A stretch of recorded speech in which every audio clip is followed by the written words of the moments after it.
Alright, it is now time to talk about all the possible threat actors out there in the real world, and we're going to start off with the least capable of them all, and that is the script kiddie.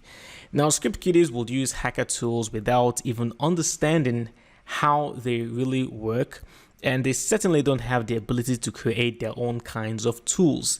They basically just have a trial and test. They just test and try. Okay, will this attack work? They don't really know what they're doing. And the truth is, the term script kiddie is actually a derogatory term in the cybersecurity world. So we don't really take these kinds of threats seriously. Now, the black hat, okay, this is the classic cyber criminal.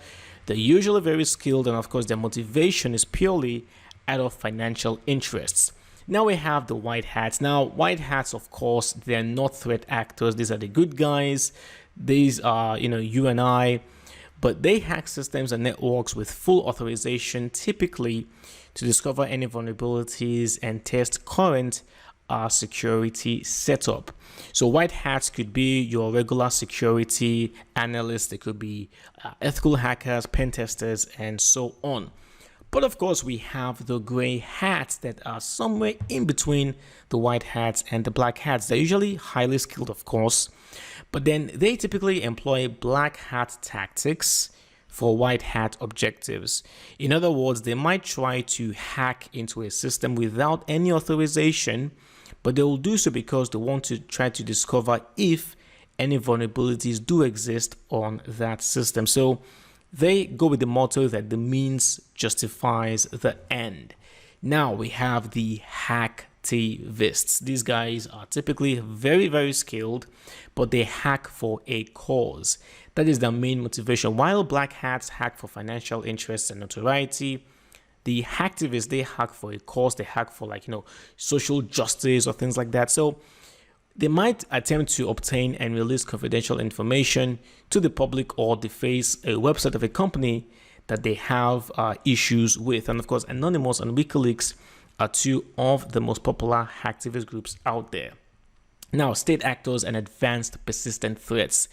These guys are relatively new to the cyber world, but the term ATP was coined to understand the behavior underpinning modern types of cyber adversaries. It refers to the ongoing ability of an adversary to compromise network security and maintain access by using a variety of tools and techniques. So they don't just hack into computers or networks, they hack and then they maintain access to the compromised system. Now, state actors like North Korea, they have been implicated in many attacks.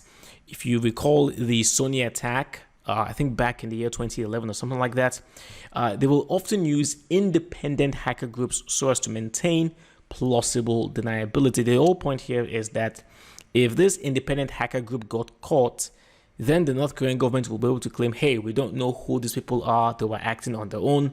But the truth is, it's not just North Korea, the United States, China, Russia, India, Israel, Iran, they all use the exact same kinds of independent hacker groups as well. Now, criminal syndicates. Now, criminal syndicates can operate across the internet from different jurisdictions than its victim, increasing the complexity of prosecution. You can have crime syndicates operating from Eastern Europe and then attacking companies in the United States. Even if they were exposed, maybe the countries the criminal syndicates live in, maybe they don't have any laws regarding extradition, so it can complicate the prosecution or prosecuting process. Now, rogue businesses could also use such groups to disrupt a competitor's business or damage their reputation. This also happens as well. Now, insider threats. In my humble opinion, these are probably the most dangerous types of threats because they are insiders.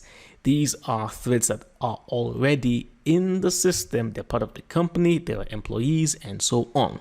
And here's a list of them. We've got the compromised employee, you have the disgruntled employee, the ex-employee, you have a second streamer, a spy or saboteur, shadow IT, and then unintentional. Let's take a look at them one by one. Now, the compromised employee. This could be an executive who is being blackmailed. You remember there is an attack called sextortion, where maybe the victim, he or she was fooled into posting nude photographs of themselves or things like that, and then the hackers would say, hey, either you do this or we're going to post your naked images on the internet, something like that. So that could be a compromised employee. The employee has to act on behalf of the blackmailers in order to avoid embarrassment. Now, you could have the disgruntled employee or even the ex-employee. This would be employees who are very unhappy. Maybe they got passed over for promotion and now they're swearing revenge. Maybe they got fired and they feel, hey, I was unjustly fired. I'm going to take my revenge. I'm going to bring this company down, things like that. And because such an employee already knows how the company works, the employee knows the security policies, things like that, they could become a very, very serious threat. Now, the second streamer. Now, this person would use company assets to make money on the side. So this could be anywhere from the banking industry. Maybe the person has some insider information. They might try to use that information to make money on the side. Or it could even be a member of the IT department of a company who decides to use some of the servers or routers or computers belonging to the company. He decides to take them outside to use in another location just to make some money. It happens as well. And then you have the simple spy or the saboteur. This can be someone that was sent in deliberately to cause damage. And then shadow IT. Now, here users will introduce computer hardware or software to the workplace without the sanction of the IT department and without going through proper security analysis processes. This happens all the time. In fact, I'll tell you a true story right now. Way back when I was working in IT support, we had the policy where employees were not allowed to use their own personal mobile devices for the work corporate email. However, we eventually caught a woman in the accounting department. She was using our own mobile device to access the corporate email. So it's wrong because that can bring about a lot of security issues. So that's what shadow IT basically is. And then the final one, the unintentional saboteur. Now, this could simply be a very, very naive employee who doesn't know anything at all, and they end up causing damage because of lack of awareness or carelessness. It could be, for example, an employee who doesn't know about phishing emails. So they get an email from somebody called Bob telling them that they've won the lottery for $10 million, and then they end up clicking on the link in that email, and then they end up infecting their entire network with the malware. That's basically the unintentional insider threat. That's it. Thank you for watching, and of course, I will see you in the next class.